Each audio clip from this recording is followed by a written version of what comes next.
Okay, we're going live now.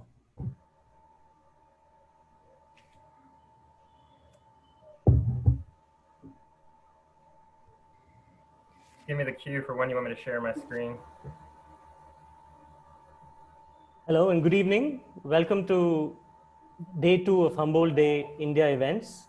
These events are being co-organized by Dr. Robin Vijayan from IISER Tirupati and Professor Ramakrishnan and me, Vivek from the National Center for Biological Sciences. These events are supported by the Museum and Field Stations Facility, NCBS, and the Biodiversity Collective. I request the attendees to type their questions in the question and answer box that you'll find below. To take you through today's talks, we have Professor Praveen Karan from the Center for Ecological Sciences, Indian Institute of Science, Bangalore, as the moderator. Dr. Karant is a phylogeneticist and works on molecular systematics, character evolution, phylogeography, and biogeography, employing a range of systems such as langurs, geckos, skinks, butterflies, tarantulas, centipedes, and plants. So Praveen, you could take over. Hi everyone, good evening and thanks for having me here. It's a pleasure to introduce today's speakers, so let's get right into it. The first speaker is Dr. Brian Smith. He's an associate curator at the Department of Ornithology, American Museum of Natural History, and also associate professor at Richard Gilder Graduate School. Dr. Smith studies evolutionary history of birds by combining, museum specimens with phylogenomics, phylogenomic tools, biogeography, statistical modeling, and much of his work has been in Latin American bird systems. And his talk today is titled A Biological View on Avian Diversification. Brian?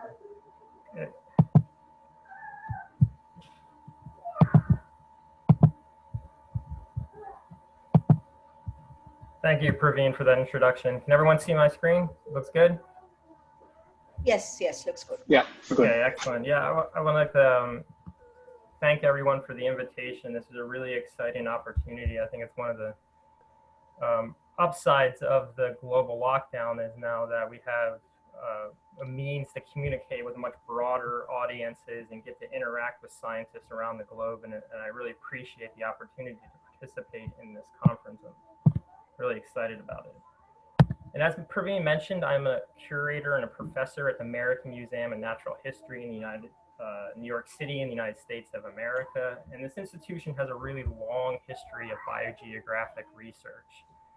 And not only have we been doing really long-term research projects across the zoological sciences and different other fields in the institution, we have really broad outreach and educational programs that target not only the general public, but really young students starting as 5 years old up to the postdoctoral level.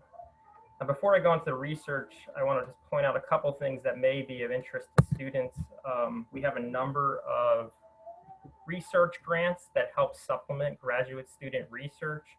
We also have collection study grants that provide opportunities and supplemental funds for students anywhere in the world to come visit our institution and get to work in the collections. I study birds, and we do it in my lab from multiple research themes. We study from a population genetics and phylogeographic perspective, from a speciation perspective. We incorporate phylogenomics, biogeography, and macroevolution. Really, our overarching goal is to understand how avian diversity has arisen at different temporal and spatial scales. And we do this by trying to incorporate as much information about the bird's ecology and their evolutionary history to paint a really holistic view of avian evolution. Now, in today's talk, I'm going to maintain this research and mentoring theme that I was just talking about and highlight two student-led projects in my lab. The first is by Lucas Rocha Moreira. Lucas is from Brazil, and he is a PhD student at Columbia University that's entering his last year in the program. Now, Lucas is studying this really classical avian system in North America of the hairy and the downy woodpecker. Now on the right of this slide, you can see these two species that they're right next to each other. The hairy woodpecker is to the left and the downy is to the right. The hairy woodpecker is much larger, it's got a larger beak, but their plumages are nearly identical. If you look on the other side of the slide, you can see how they're closely related. So despite having nearly identical plumages, they're not closely related. So on the phylogeny on the left slide, you can see the gray box, the leftmost gray box, that's the hairy woodpecker. And then if you go to the other end of the phylogeny, towards the right, you'll see another gray box highlighting the position of the downy woodpecker. So there's some 10 million years of divergence between these two species, and they've come to evolve nearly identical plumages. These species co-occur across a very large geographic area that encompasses much of North America. So shown in this slide is the distribution of these two species, and where they co-occur is shown in yellow. And across this large geographic area is a strong environmental gradient. So in the southern portions of the United States, its climates are much more mild. Some of the areas get into subtropics. And as you move northward, it gets much colder and it's much harsher. And I need to point out, these birds are sedentary birds. They're not migrating away from these harsh winter climates. And so this strong environmental gradient is likely to have played a big role in the evolutionary history of these particular species. So for example, in the eastern United States, the birds are much lighter, they have whiter breasts. And if you go into the western North America, the birds get much darker. As you increase in latitude, their size also changes. And see, these phenotypic changes I'm talking about, they're co-varying in both species. So if you look on the image on the right, you can see a plot that's showing on the x-axis latitude. And so as you increase in latitude, the birds get bigger. So the birds at the top in these blue areas are the largest, and these, once again, are the coldest areas in their distribution. Another interesting component of the evolutionary history of these species is since they are co-occur, they've likely experienced really similar historical climatic events, particularly cycling of glacial and interglacial cycles would have changed their distribution over time. So in North America during glacial cycles, the last glacial maximum, this giant ice sheet, the Laurentide ice sheet, covered much of the continent. And so species like the downy and the hairy woodpecker would have been pushed to more southerly latitudes into areas that we call glacial refugia. And after the glaciers would retreat, these species would be expanding northward into novel environments and experience novel sets of conditions that would impact their evolutionary history. Now, I'm going to talk about two projects today, and both these projects have heavily relied on advances in DNA sequencing technology, where now it's much more logistically and costly possible to sequence large numbers of individuals and to sequence widely across the entire avian genome. And so that's what Lucas did for his project here. And here's a sampling map of his approach. So each of these red circles are representing major geographic areas in North America.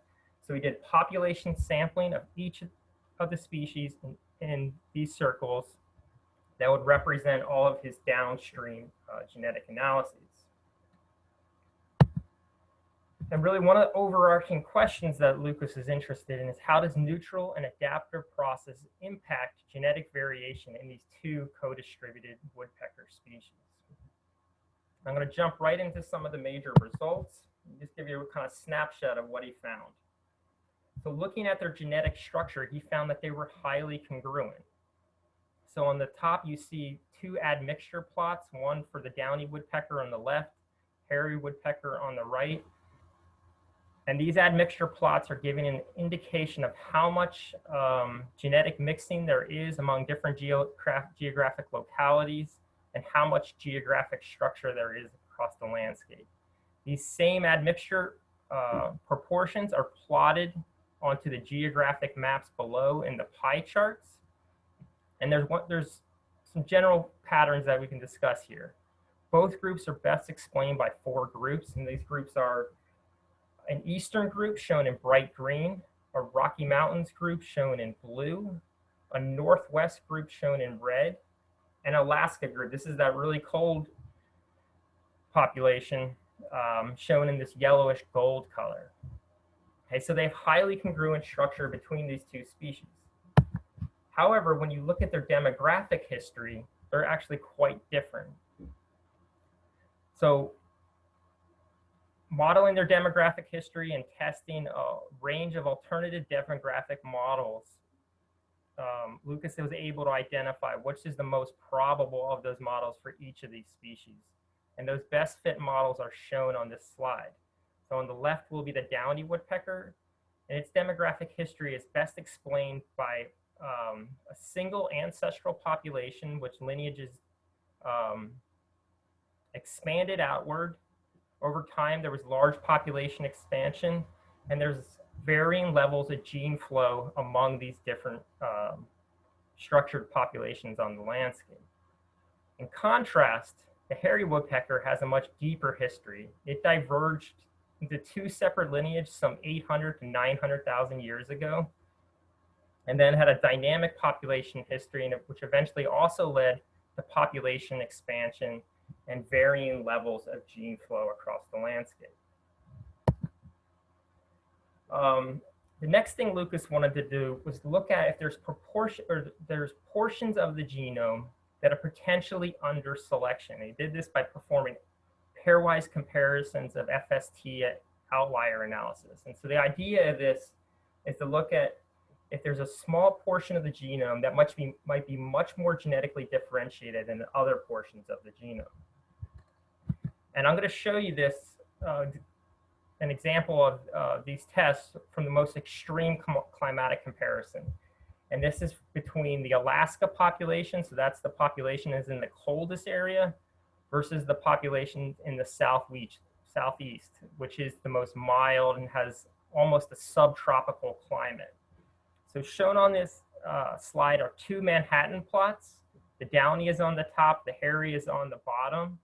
And what these Manhattan plots are showing are the level of differentiation across the genome as measured by FST, which is on the y-axis, along each portion of the genome. And so it starts with chromosome 1 and then goes all the way down to the sex chromosome, chromosome Z.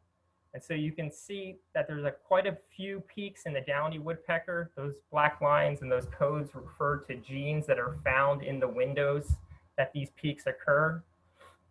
But I want to highlight just one of these peaks, shown here in this aqua box, which is highlighting these IGF genes.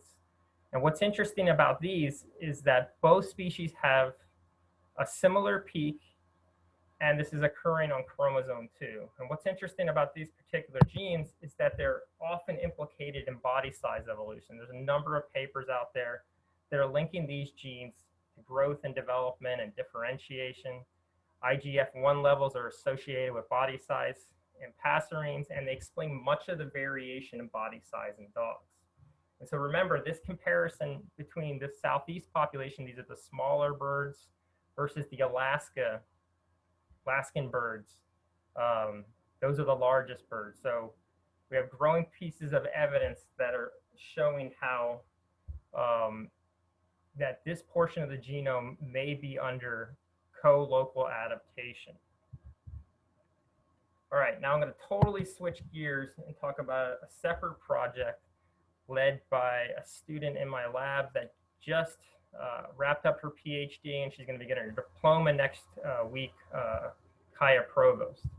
And so Kaya is interested in the warm deserts of North America, particularly the Sonoran Desert, which is on the left side of the slide, versus the Chihuahuan Desert on the right. And these two deserts are delimited by this physical and ecological barrier known as the Cochise filter barrier. So this is upland, really harsh environment that helps regulate whether species can exchange genes among these deserts, or whether they become differentiated and start speciating. Now, both these deserts are warm and dry. There's actually a lot of habitat variability across them. So if you look at these different images, they're giving indication about some of this variation. There's extensive mountains that go throughout these deserts. And at the top left corner is an example of the types of forests that you'd find up in those mountains, these pine forests. Some of the deserts are, like in the Sonoran Desert, are much more humid than those in the Chihuahuan Desert, which can be really dry and harsh. And then a point I'll highlight in the center image, this is a picture from the Cochise filter barrier. This is in between the two deserts. This is this upland, really harsh, dry environment, which you can imagine how it could play a big impact on whether species could occur there and whether they could keep exchanging genes.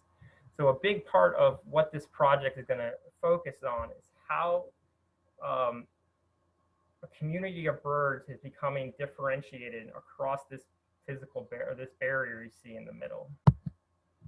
And kind of focused on a subset of the avian diversity here. These are the 10 species she examined.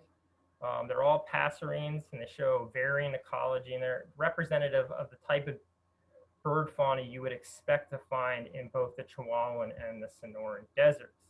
Some of these have subspecific differentiation, others don't.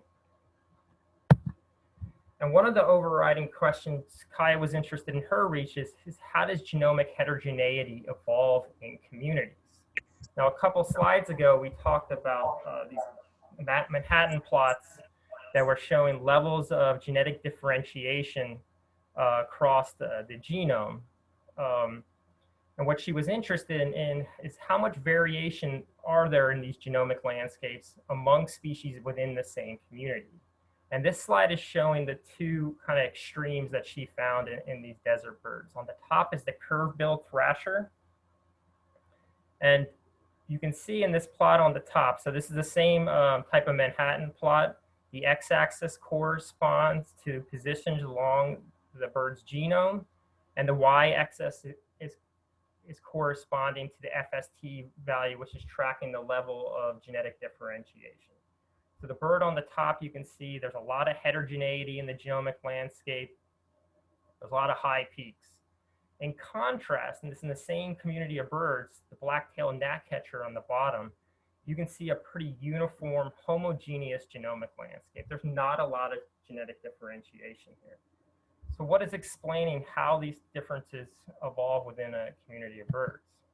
Well, Kaya wanted to examine this from a landscape genomics approach and examine alternative axes of landscape variation as potential predictors of levels of genomic heterogeneity. And the first hypothesis she was looking at is that it's due to the environment, with the level of environmental resistance that individuals are facing across the landscape would help best explain their level of genetic differentiation. And we're calling this hypothesis isolation by environment. Or it could be just simply due to geographic distance among individuals. Non-random mating, where individuals that are closer to each other become more likely to mate with each other, can cause spatial autocorrelation and genetic distances and cause genetic differentiation. So it could all just be due to isolation by distance, or IBD. And there was two additional alternative hypotheses I'm going to go into over the next two slides. The first is paleoclimatic history, which we're calling isolation by history, and a species abundance, which we're calling isolation by abundance. So to examine isolation by history, what Kaya did is she estimated ecological niche models under contemporary conditions to estimate the level of climatic suitability for each of the species across the landscape. And this contemporary niche model is shown in maroon. And then she projected that niche model onto some paleoclimatic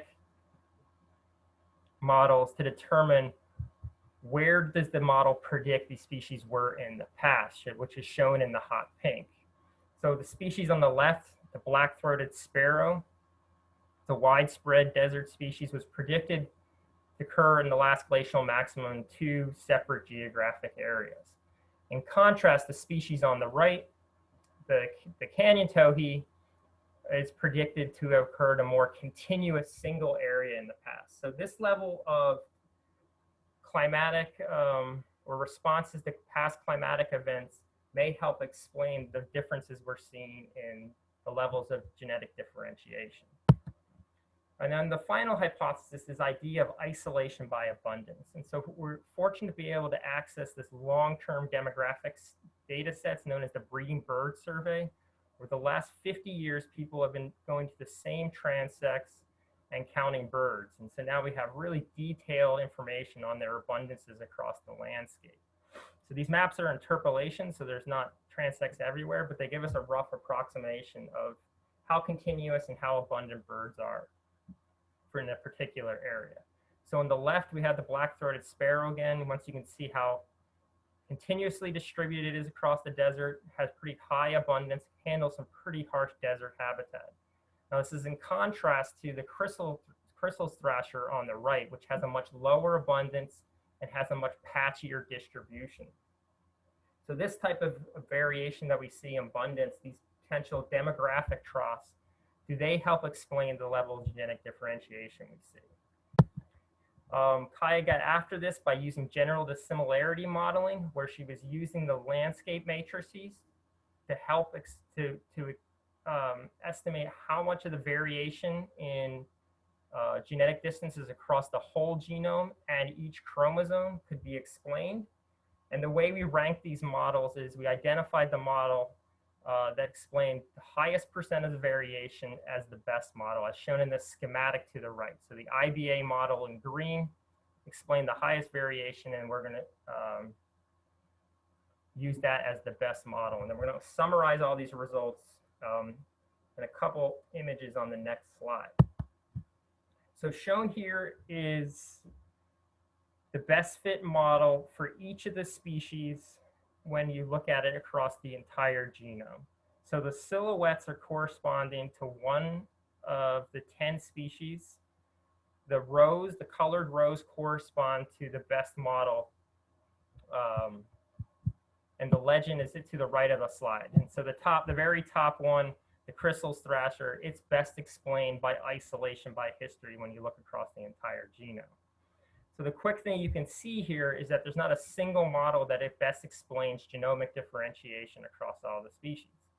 Now we can make this even more complicated and look at it a little more nuancedly by looking at levels of genetic differentiation across the whole genome at each chromosome. And so on the top is an example of a species where you can find support for each particular model depending on what chromosome you look at.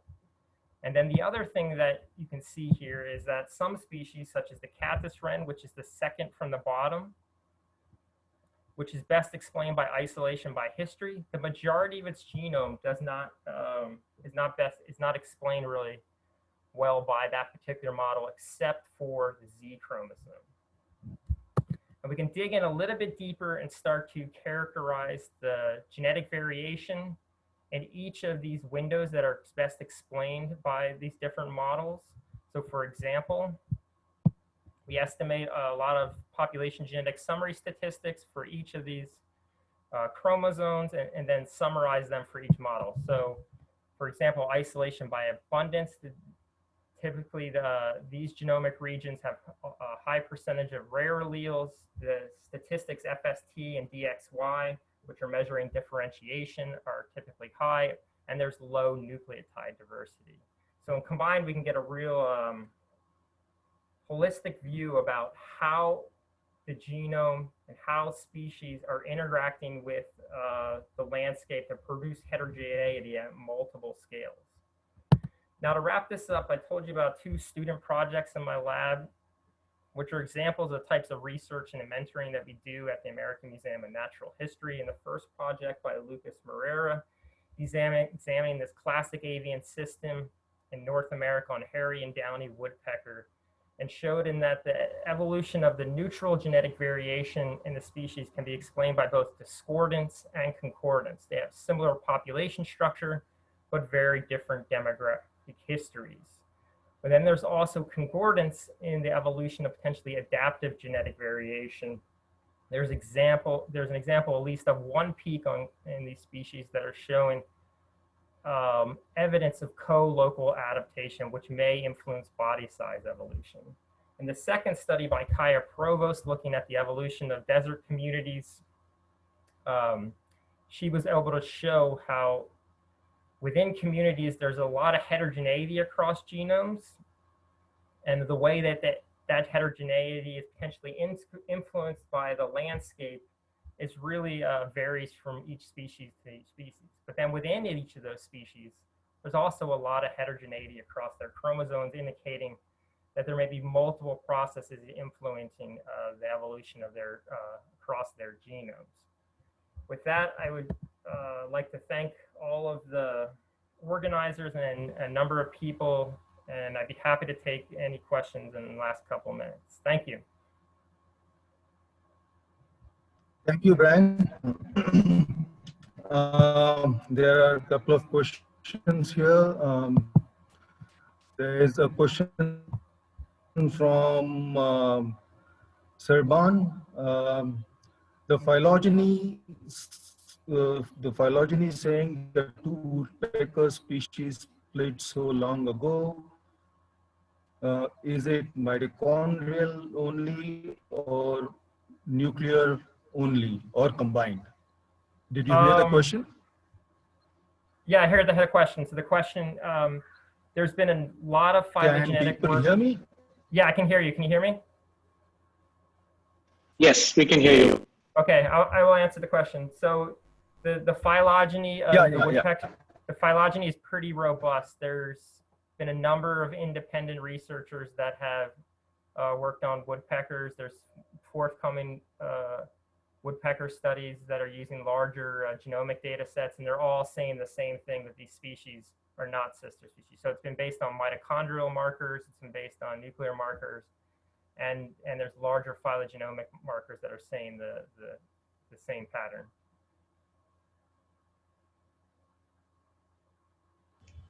Thanks. I think there's another question, right, Praveen? Praveen, are you there? I think Praveen has some internet problems. Should I go ahead with the question? Yeah, please. Go ahead, Uma. So there's a question from Arjit asking whether, hello, sir, he says, I wanted to ask, how were these genes decided for FST analyses? So basically, how did you ascertain which genes you're looking at for FST analyses? So we looked at pretty much everything that we could map to the avian genome. So the approach we're using is a genomic resequencing. So we're not targeting specific portions of the genome, rather we're sequencing all of each individual's DNA. And so we're doing shotgun sequencing, which is going to capture everything, the mitochondrial genome and the nuclear genome. The challenge with it is that the coverage is relatively low, and there can be high missing data in some portions of the genome. So the FST plots are mapped to published genomes, and then we can look across the entire genome. But it's not 100% complete because there's missing data in some areas. Yeah, and so that's kind of, that's a really nice point, which brings us to the next question, which is from an anonymous attendee about, the average number of individuals considered in your FST Manhattan plots. So I guess, especially given that there may be missing data, it would be really nice for students to know, because these are things which we don't often see in papers. Yeah, so for the FST plots, we were using a minimum of 10 individuals per population. Okay, great. So yeah, so data. You still have 10. Can you hear me? Yeah. Go ahead. Yeah, so we were using 10 individuals per population. So the total in the FST plots is going to be 10 individuals versus another 10 individuals. We target our sampling to try to get as many individuals, get a higher number of individuals per area, as opposed to doing, say, more random sampling across the landscape. There was lots of other samples we could have got in between those areas. but we wanted to have a good handle of the genetic variation in a particular region. Okay, and I'll encourage all of you to ask more questions because we have a little bit of time. But meanwhile, there's one question from Jahnavi. Well, I actually have to run. I have to teach a class right now. Okay. I would be happy. So, do you have time for one more question or no? Actually, it's starting right now. I would be happy to answer if anyone wants to email me. Yeah, sounds if good. anyone has questions, I'd be happy to correspond with them. I'm sorry, I just have to run to this class. Yeah, thanks for joining us, Brian. It was great to have you. Thanks, Brian. Thank you. Thank Yeah, you, thank you so much for the Thanks. invitation. This was awesome. Bye. Bye, Brian. Yeah. Thanks Right, so much. take care. Bye. Bye. Guys, I'm having internet problems. Yeah. Can you guys hear me? Yeah, we can hear you. Okay. It feels like on these calls, you spend half the time saying, can you hear me? Can you hear me? Yeah, I know. Okay, hopefully I'll be able to introduce. Yeah. So shall I proceed? Could you introduce Rauri? Yeah, that would be great. Yeah, thanks. Okay. Our next speaker is Dr. Rauri Bowie. He's a professor at UC Berkeley, Department of Integrative Biology. And his lab studies evolutionary biology, primarily.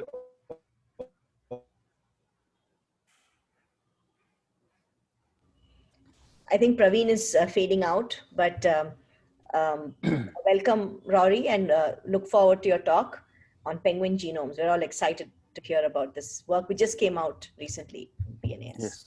Uma, can you see the slide and my Yes. pointer? Yes, we can. Yeah, thank Perfect.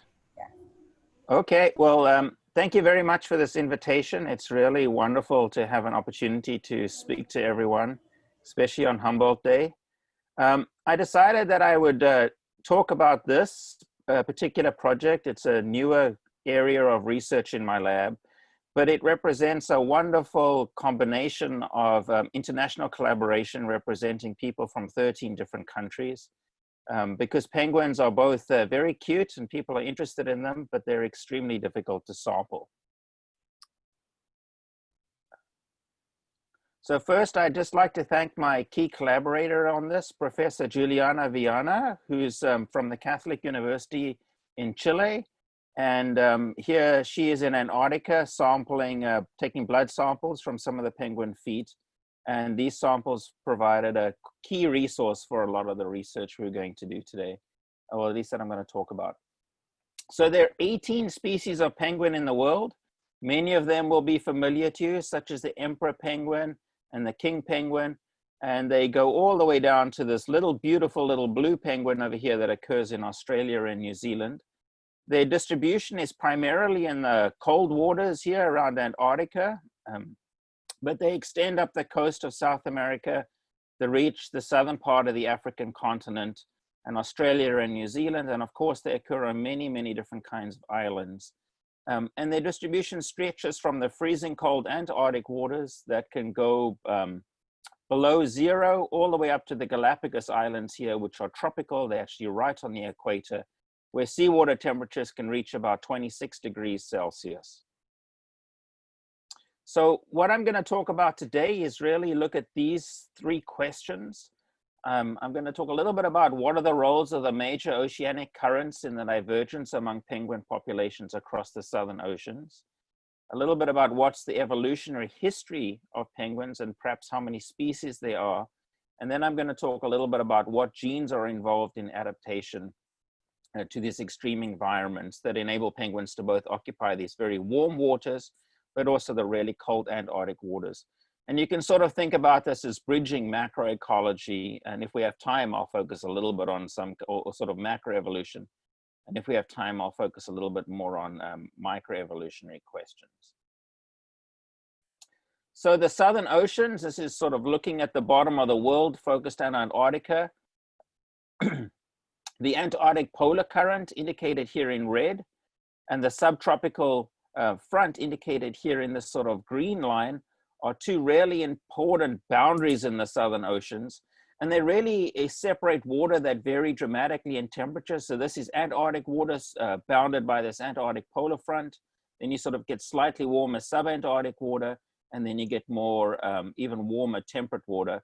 And these waters also differ dramatically in how much salt they have, so what the salinity is, and of course temperature and salt in turn drive what food resources are available. So the water right around Antarctica is very, very rich in food resources, particularly fish and krill, which penguins feed on, and then we get a decrease in salinity as you move further towards the equator.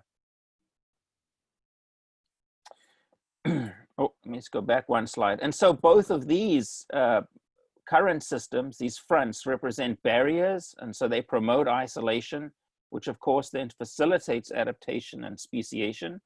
And then in contrast, we have this Antarctic circumpolar current that as this passage over here called the Drake's Passage between South America and Antarctica opened, it allowed this current to start flowing in a clockwise manner about 10 million years ago. And this promotes connectivity across the subantarctic. So it allows this organisms to move with this current around the subantarctic.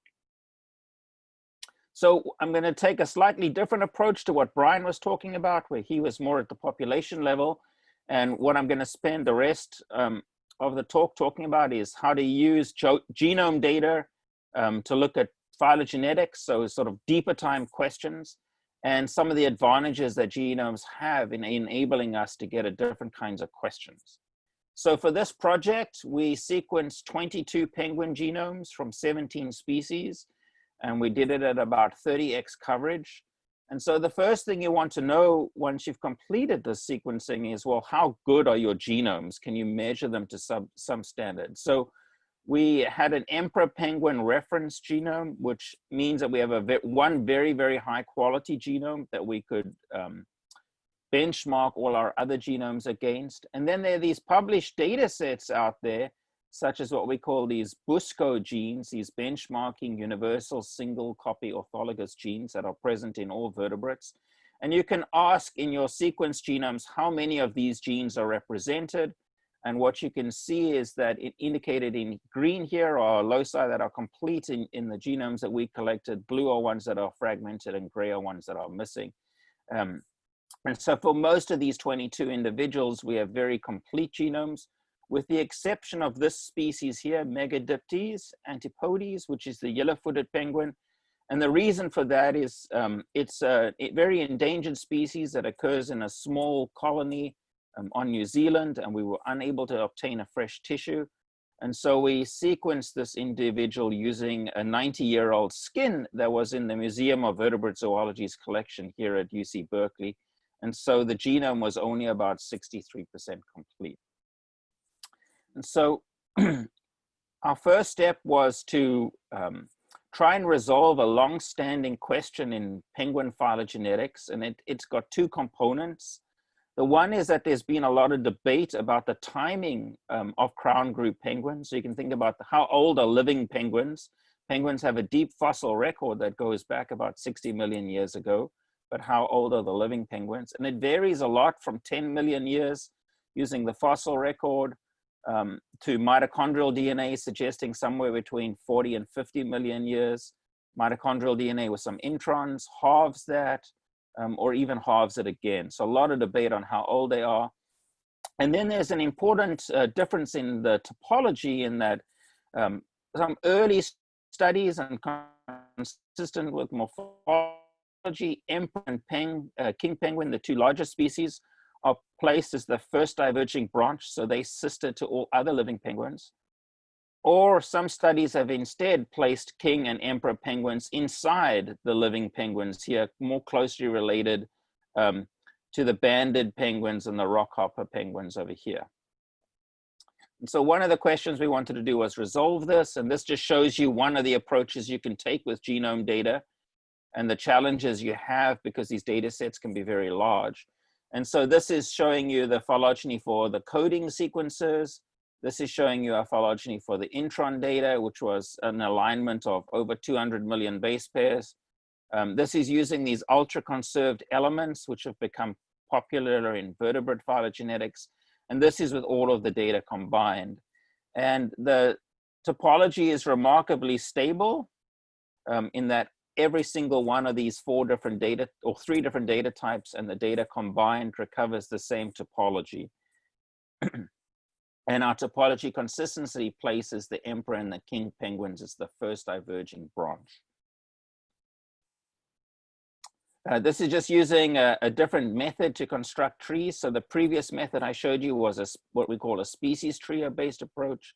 This is a concatenated based approach where we just join all the genes together. And once again, we get the same topology with very, very high support values. And even the mitochondrial genome, once we were able to assemble those, recovered the same topology, placing the emperor and the king penguin as the first diverging branch. So being able to use these genomic data really helped us resolve this question. Next thing we wanted to do was come back to trying to figure out the age of these lineages. And of course, I like to say that, you know, getting the phylogeny for a group of organisms is just the first step. The really exciting stuff is what you can do once you have the phylogeny. So this is a little bit of a complicated slide, but I'll just walk you through it. So these red arrows here represent fossil calibration points, where we use fossils to try and date the phylogeny. And what you can see over here is the divergence of crown group penguins, so living penguins. We can quite convincingly place it about between 22 and 24 million years. Represented here in the background in white is the sea surface temperature, and you can see sea surface temperatures declined as we've got more towards the present. And this decline in temperature seems to be consistent with a lot of the radiation of penguins. But we were also able to reconstruct where penguins diversified from and also look at this in an ecological context. So represented here on these nodes are just geographic areas where each one of these lineages of penguins occur. So here's Humboldt penguin, named after Alexander von Humboldt, which occurs here on the South American coast, indicated here. And when you trace this back in the phylogeny, you generate this sort of purple color, which represents the coastlines of New Zealand and Australia over here. So they certainly originated in these more temperate waters. And then we were able to use niche modeling in the context of this phylogeny, and we could look at how penguins have diversified to occupy these different kinds of habitats. So the ancestral penguins occupied waters that were about 9 degrees Celsius in temperature, which is right around the water temperature around Australia and New Zealand today. And then we see twin axes of diversification. One which moves down through the subtropical front and the Antarctic polar front to occupy these really, really cold waters. Here's a Delhi penguin, an Antarctic specialist, emperor penguin that only breeds on Antarctica. And then we see another branch of penguins that move up and start occupying some of the coastlines of South America, such as Magellanic and Humboldt, all the way up to the African and Galapagos penguins here that occupy the warmer waters. So from occupying temperatures about 9 degrees, one group of penguins has moved up to very warm waters and another group moved into these much colder water temperatures. The other thing you can notice when you look at this phylogeny, and this was one of the questions that was asked in Brian's talk a little bit earlier, is you'll notice some nodes on the phylogeny are very long and some of the nodes are quite short, suggesting relatively recent speciation, or if you like, quite rapid speciation. And so we were interested in trying to understand, well, could this integration be an important factor in driving penguin diversification? And there's some wonderful methods available today that have been pioneered in trying to understand whether humans interbred with Neanderthals and Denisovans. So we were able to use some of those same statistical methods. This is just one of them. It's called DFOIL. And essentially the way it works is you have to generate 5 taxon statements, so 5 penguins at a time.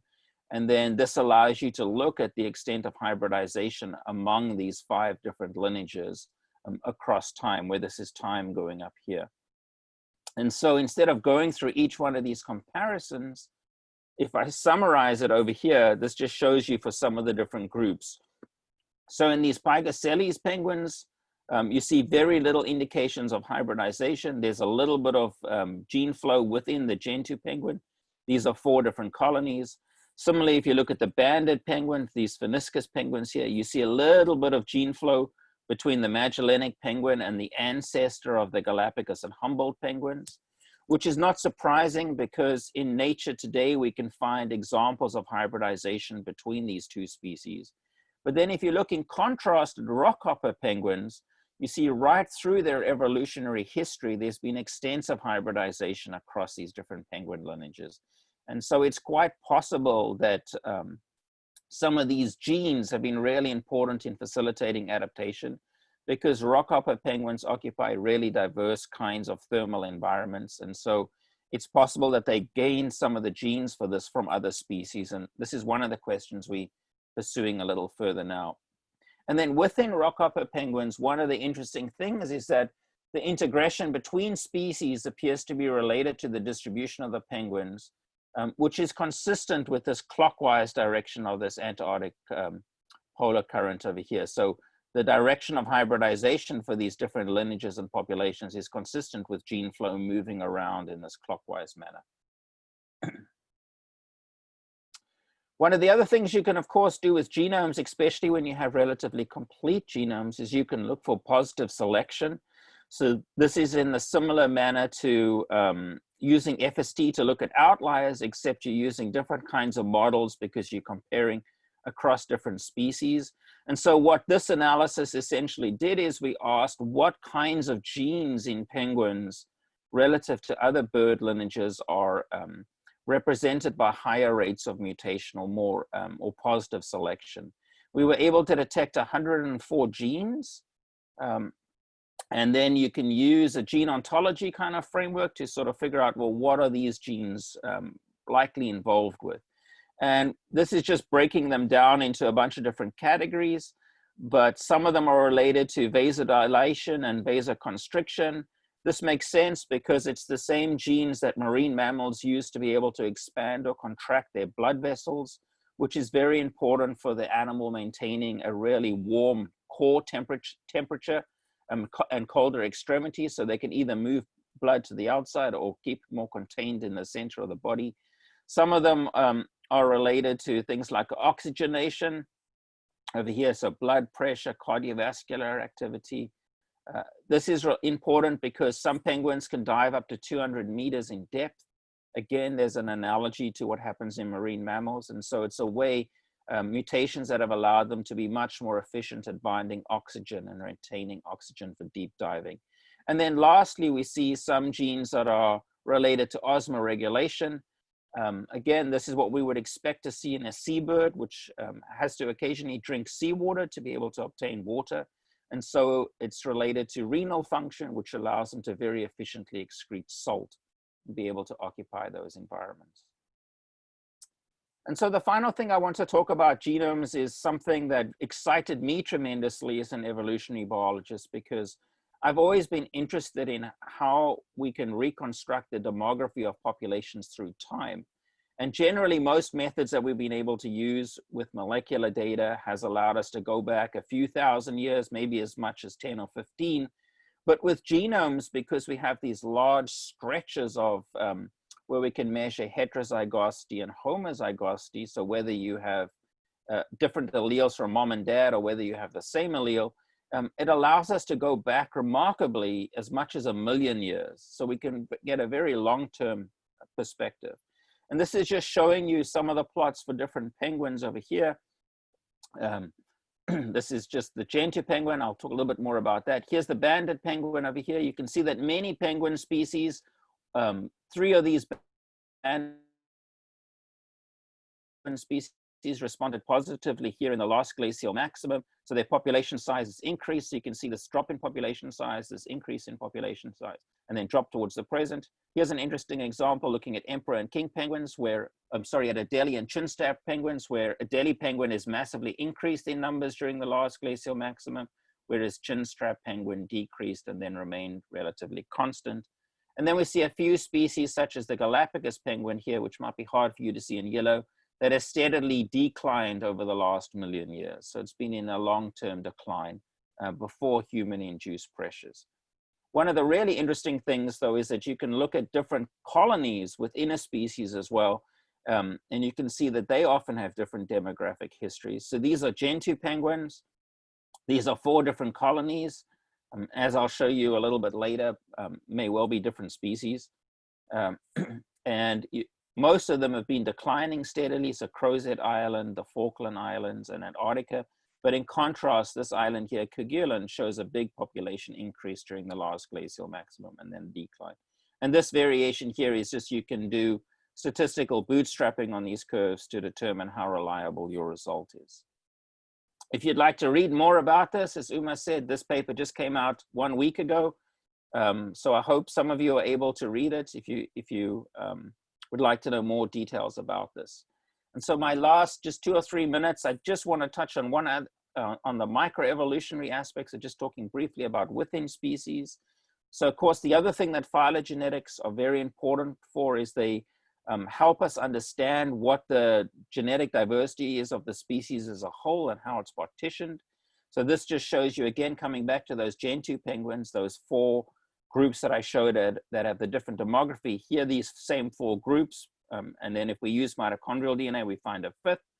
These shows the different islands that they occupy. Again, this is represented around Antarctica here, with deep genetic divergences between these different colonies. If we use a genomics-based approach, in this case, this is ddRAD data, we recover these same groups over here. Unfortunately, we weren't able to get high-quality samples from Macquarie. So this just shows 4 groups over here, deep genetic structure. And then again, we can link this to looking at species distribution modeling and look at what habitat's suitable and not. So indicated in sort of pinkish color here is a habitat that's not very suitable, and indicated in browns and greens, a habitat that is very suitable for these species. And one of the things that was fun that we did with this study is you could look at the relative importance of the terrestrial environment to determining species boundaries in these birds versus the marine environment in determining species boundaries. Of course, penguins still have to breed on land like all birds, but you can see in this graph, this again represents these different groups, that the marine environment, so that different temperature and salt across the Antarctic polar front and the subtropical front is really important in structuring these populations. And then the final slide, this is looking at macaroni and royal penguins. Royal penguins considered a different species. Macaroni penguin is considered one species with these 6 populations here. And what I hope you can see is indicated here in this yellow color is the royal penguin. And it's very closely related to birds from this island over here, Kerguelen. And really, there's a lot more genetic structure within macaroni penguin than there is between royal penguin and these few populations of macaroni penguin. And so in this case, we actually think it's just a polymorphism in this coloration of the bare skin here on the face, where one is white and one is pinkish in color over here. And so this is an example of where a species was sunk versus in Gentoo penguin, where there may actually be more than one species. So some of the work we've done is suggest that these actually represent one species, and these Gentoo penguins represent 5 subspecies or 5 species. And we also know that the little penguin is probably 2 species within New Zealand and the Australian birds deeply separated. And so I'll stop there. There are many people that have been involved in this project, many different funding sources. And I'm grateful to all of them for all the help that they provided. And I'm happy to answer any questions. Thanks, Rauri. Is Praveen, are you okay? I'm here, but Uma, why don't you do the question and answer part? Because I don't know when, I have been going back and forth. So Okay, you fine. carry on. Yeah. All right. Thanks. So, so there's a question about the abundances of these different species. Are they equally abundant or not? They're not equally abundant. Some of them occupy, very small islands with pretty small population sizes. And then some of them have much larger colonies, for example, in Antarctica. And of course, that's going to play a role in how rapidly mutations fix and other kinds of parameters as well. Yep. There's a question from Shalini, which is a methods question. Is there a standard amount of blood that you take for these studies, particularly from shorebirds, small shorebirds? And can you suggest the best way for long-term preservation of such samples? Yeah, that's a great question. So with penguins, they're relatively large, and so we can get far more blood than what's needed. One of the wonderful things with birds and reptiles relative to mammals, of course, is that the red blood cells are nucleated. So there's nuclear DNA in them.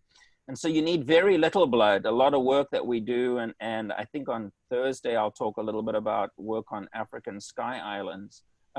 We do with tiny amounts of blood. So, it can be 100 microliters of blood is enough DNA. Just a half a capillary tube is enough blood to get DNA from to sequence whole genomes. And blood is the preferred source now for a lot of genomic data collection as well.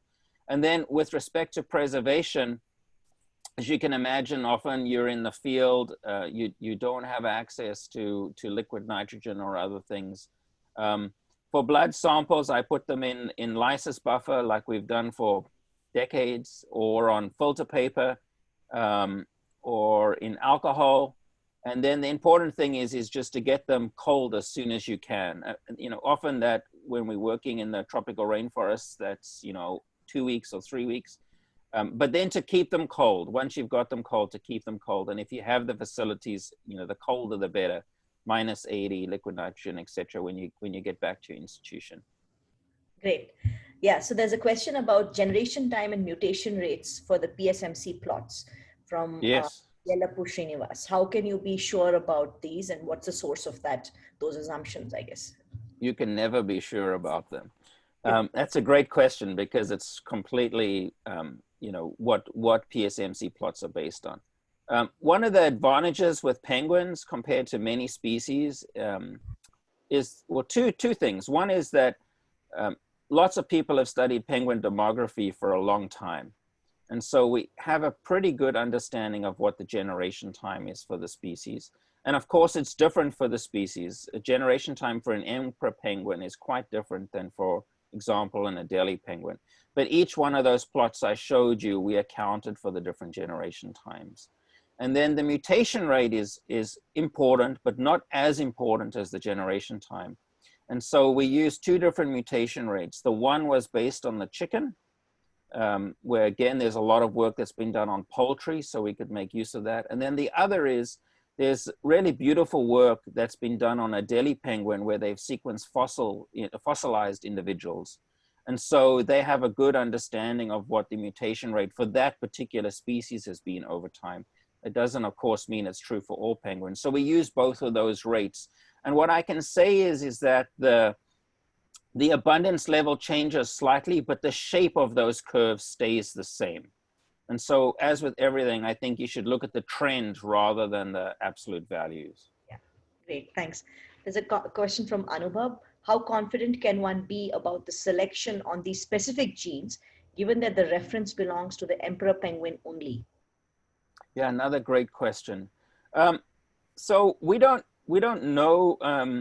It's if you like, a suggestion that those genes are important.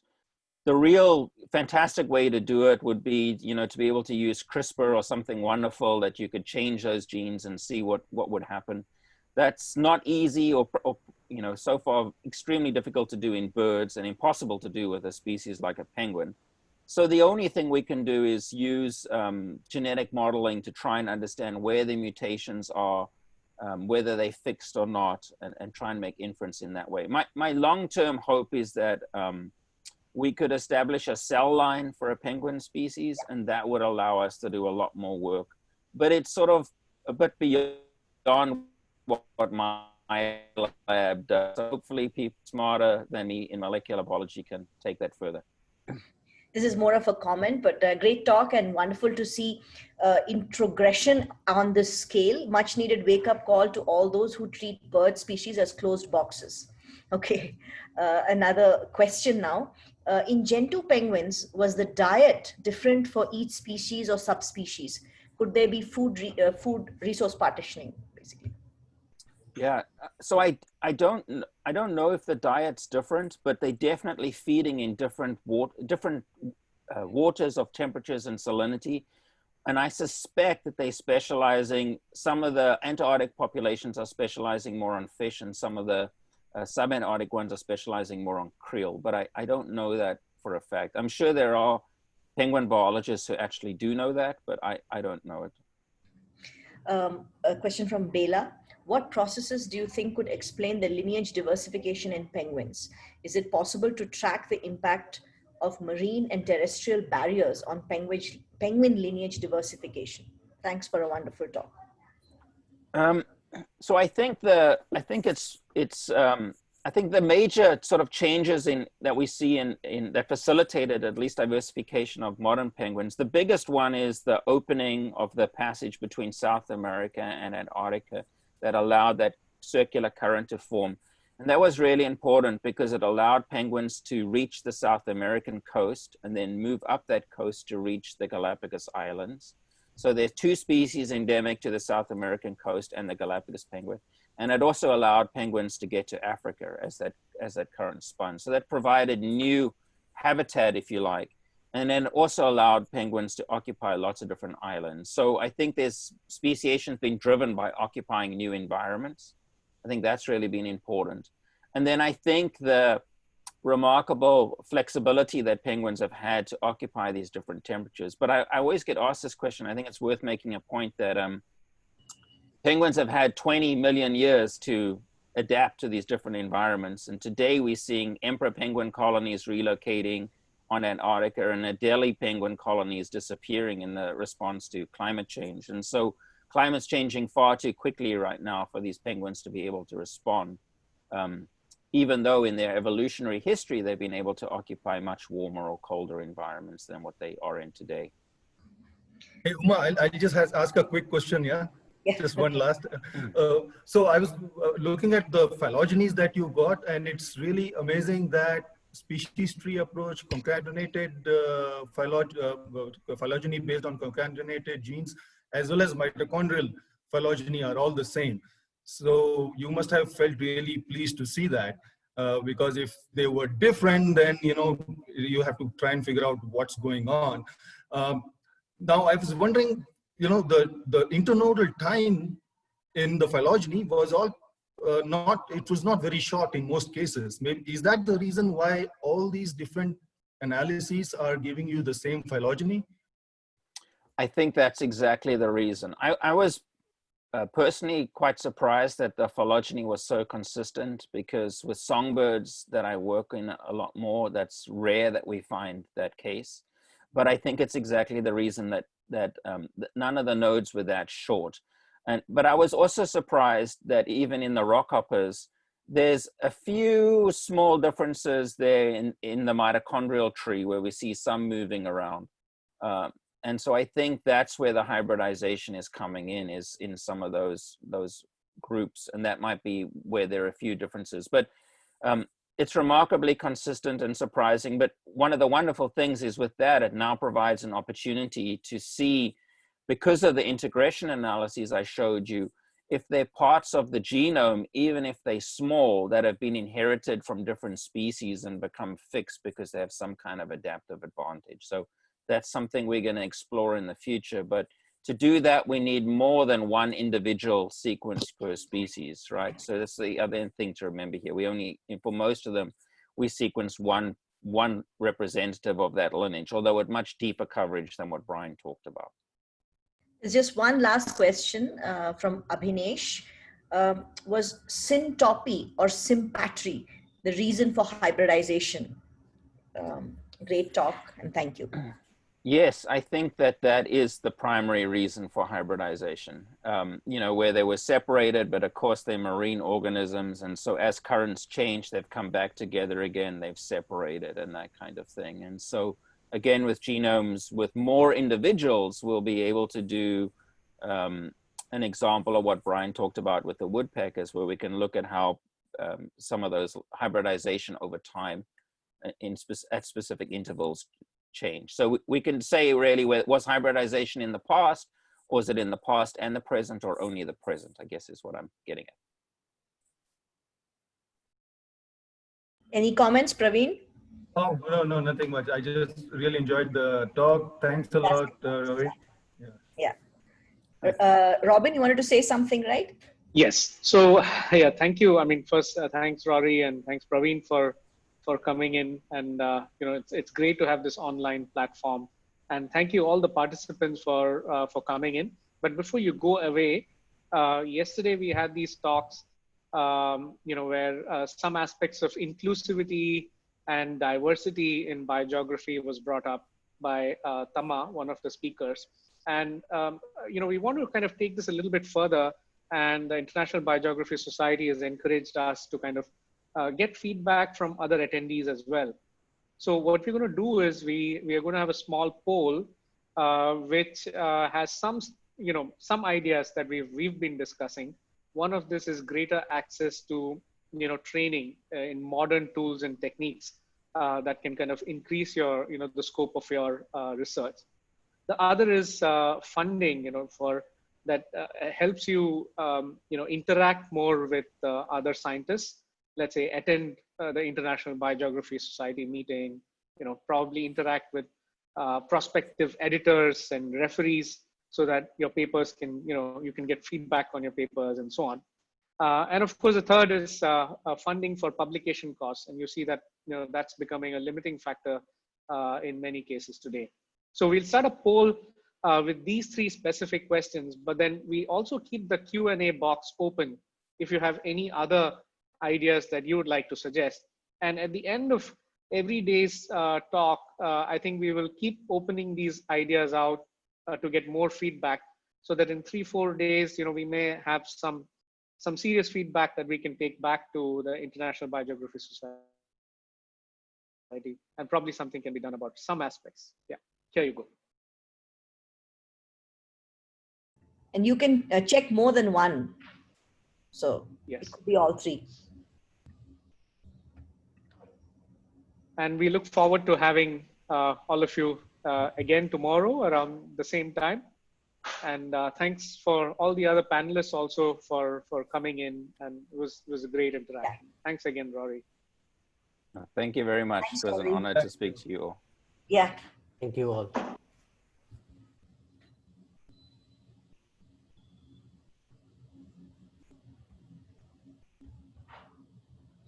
At least it's not a problem keeping the samples cold when they're from penguins, I guess.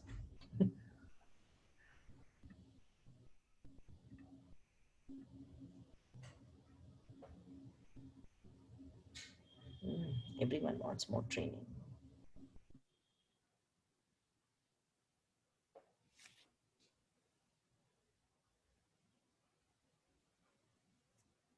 So we'll end the poll in about 20 seconds.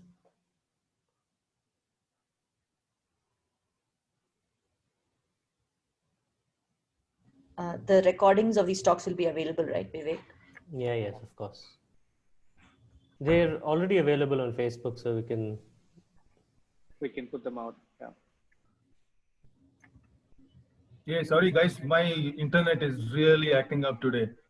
Okay, we're just doing a poll, Praveen, just to see. Yeah, I already. Oh, good. Yeah. So actually, right. Yeah, this was something which came up yesterday, as Robin said. So. Yeah, thank you. Go ahead, Uma. You can close. Yeah. So thanks everyone for joining. Praveen, sorry I stepped on your toes. No, absolutely. I'm so glad. Absolutely fine. And actually, I was getting very nervous all through the talk, because I was like, oh my God, you know, I was kicked out of the thing, and I was coming back in. I was like, oh, during question and answers is going to be a mess. And so I'm just so glad you just, you know. It was good. There was quite a lot of questions, and I think it's really great. Thanks for attending, all of you, and please ask lots of questions. So we'll see you again tomorrow. Yep. Thanks for coming, Praveen. Hopefully you can come tomorrow as well. And tomorrow is, who's speaking tomorrow, Robin? Remind me, I forgot. Tomorrow is Professor Yates and Professor Gillespie. Oh, fantastic. Yeah, well, looking forward to that. So we'll see you tomorrow. At the same time.